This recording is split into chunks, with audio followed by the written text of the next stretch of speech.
Hey everyone, Fish is here, bringing you a first. This is the first gameplay video I have put up on YouTube with commentary.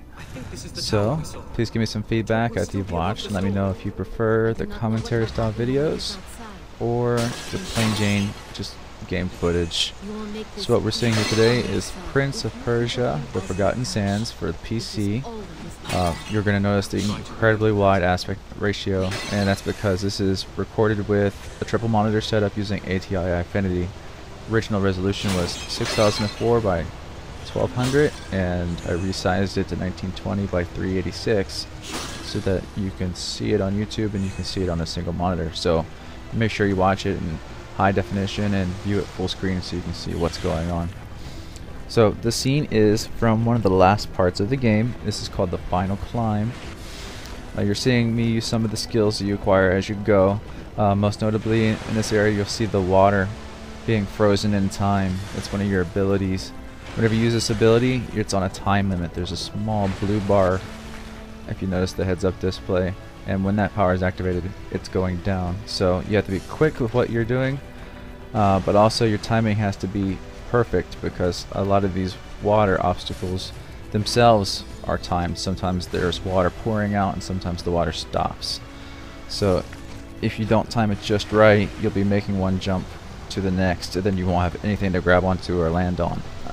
So this game is platforming to the extreme. It was really fun for me. It was so much fun that I actually didn't even think about recording anything until the end of the game. I was like, oh man, I'm about to beat the game. If I don't get some videos up now, it'll be never. So some of it was a little bit frustrating. I mean, it really does test your limits of platforming because your powers keep growing. Freezing the water is just one of those abilities. You also have the recall ability where you can pull a piece of the stage out of time, and that power has a catch-22. You can only pull one obstacle into reality at a time, so sometimes you're jumping from one thing to the next, and if you press it too early the floor is going to drop right out from under your feet. If you do it too late then you're not going to land on anything. You've got this flight ability where you can dash through the air a certain distance and hit an enemy, and you have to use that to cross gaps. That you're going to see that coming up here shortly. You have to use that a lot in this final part of the game. You do have the ability to go back in time, and that uses up one of your charges. If you look up at the heads-up display, you see right now I have 2 charges, and you hold the button, you can go back in time. That's just your fallback. You don't have to use that to solve any obstacles. That's like, oh crap, I just screwed up, and it lets you try again before you have to restart the whole area. And speaking of restarting the area, sometimes it's unforgiving. You might have to go through a very large area, and then if you die right at the end you'll have to start all over again. This obstacle I'm just about to take on was really hard for me. I couldn't tell if it was a pillar that I needed to grab onto, a wall that I had to jump off of. So I died a bunch of times here, and luckily the game was nice enough to let you start right here at this puzzle and not make you start at the very beginning of this. But here we go with the timing and going back in time as well. The first thing there is a pillar of water so you can grab onto it. The second thing is a wall of water, which I couldn't really tell what was next after that, but it's another wall. And so you gotta deactivate the freeze just long enough to get through the first, and then activate it again as you get through it to jump on that solid wall. Then you have to make sure you hit the jump button to jump off of that, and then you gotta jump off again and release the power again, and you can kind of get the idea of how frustrating this can be if you're not, you know, it's just a repetition thing. Do it enough times, you're going to learn where you screwed up and you're going to get better at it.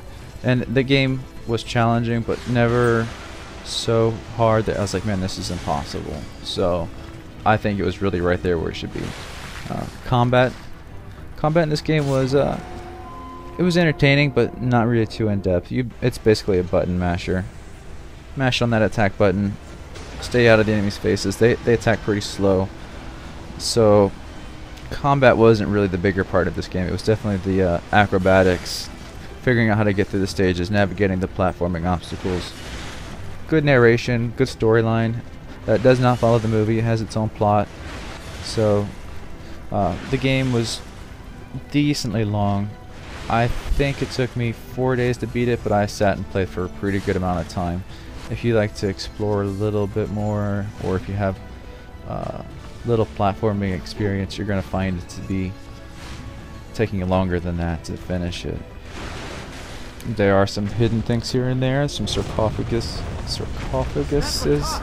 that you can find. They give you some extra experience points.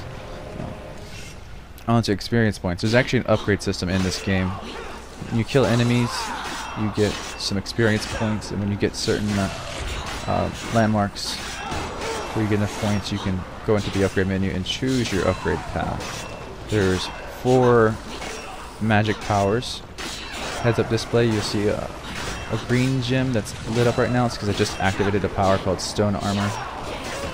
The blue on the left, if you activate that power, that's an ice attack. Every time you swing your sword, a wave of ice goes along the ground. It'll do damage and attack. It'll hurt enemies. To the right is like the exact opposite of that. It's the fire spell, and instead of sending a wave out in front of you when you attack, it's just a wave of fire that stays behind you that can damage enemies. The 4th power I don't have on this game. I didn't get it because I didn't have enough points, and opted not to get it because you can't get everything. You have to pick and choose. And that's a whirlwind power, which apparently like is an AoE that knocks everything away from you. So if you're surrounded, you can push stuff back. Here we go. Mixing the different abilities to get through. This is when it starts to get hard. Right now I'm using that flight ability where you can jump from one enemy to the next. So you have to use that ability to attack, then you have to jump off of the enemy onto the next. And then there was water there, so I had to activate that water power. Here again, and I'm going to screw that up the first time. I think the second time, maybe even the third time. I thought it was a pillar and it wasn't, it was a wall. You're seeing everything on one screen, but when I'm playing the game, it's on 3 24-inch screens, so I'm not really seeing the outside as much. It's kind of there for immersion, and so I beat that obstacle, and I somehow, it was just after that this part happens. This is the last of the last areas towards the boss battle at the end of the game here. Sandstorm going on, FRAPS going on. The game's maxed out at 6004 by 1200, so frame rate might drop just a little bit. I think it was like 24 frames per second average when I was recording. And this area wasn't too difficult, but I did die a few times at this upcoming obstacle.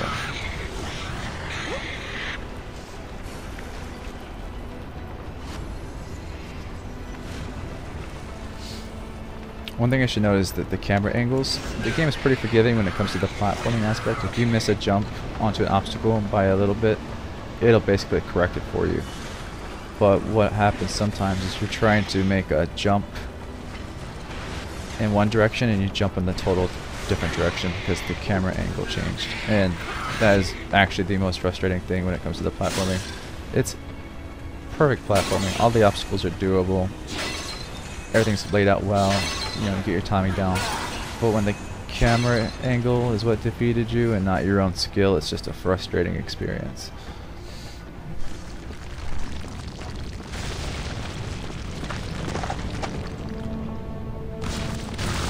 And this is those animated sequences. This game has absolutely perfect support for Eyefinity or NVIDIA surround. The gameplay expands the Encoded, and then also the cutscenes, since they're like live from the game using the same game engine and not rendered with CG. You'll see everything, you'll see extra. So what you're seeing on the screen right now is 3 times more than what you would see if you were just playing with one screen. So you actually do benefit from having the 3 screens. I think it is also a disadvantage sometimes with the platforming because of the way it changes the camera angle, but you know, overall for the experience it's definitely worth it.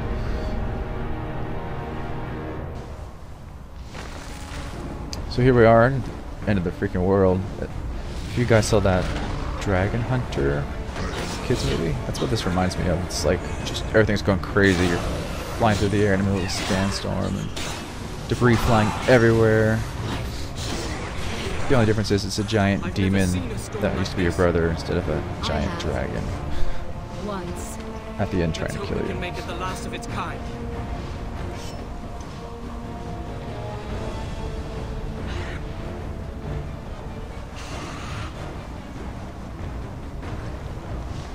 And there's one miss. You have to get this just right.